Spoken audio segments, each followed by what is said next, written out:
જૂનાગઢના વિસાવદર વિધાનસભા બેઠકની પેટા ચૂંટણી તારીખ 19મી જૂનના રોજ યોજાનાર છે ત્યારે આજરોજ વિસાવદર વીડી પટેલ સંકુલથી જૂનાગઢ વિસાવદર વિધાનસભા પેટા ચૂંટણી અંતર્ગત ઈવીએમ મશીન અને સ્ટાફ ફાળવણીની પ્રક્રિયા શરૂ કરાઈ હતી।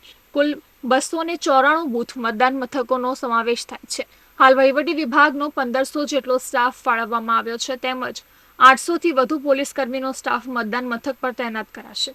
294 બૂથ પર ઈવીએમ મશીન તેમજ અન્ય સામગ્રી પહોંચાડવામાં આવશે।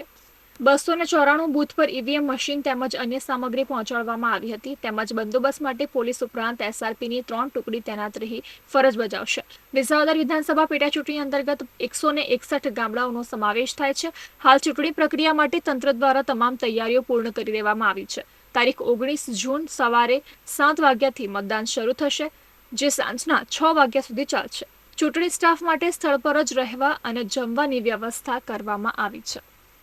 દરેક બૂથ ઉપર આપણા presiding officer, 2 polling officer, 1 FPO અને 1 પટાવાળા ભાઈ એમ કરીને દરેક બૂથ ઉપર 5 સિવિલ સ્ટાફ આપણો જશે અને દરેક બૂથ ઉપર 2 પોલીસના સુરક્ષા કર્મચારીઓ હાજર રહેશે। એમ 294 બૂથ ઉપર 1 બૂથ ઉપર 7 ગણીએ તો એ પ્રમાણે 2100 જેટલા માણસો બૂથ ઉપર અવેલેબલ રહેશે।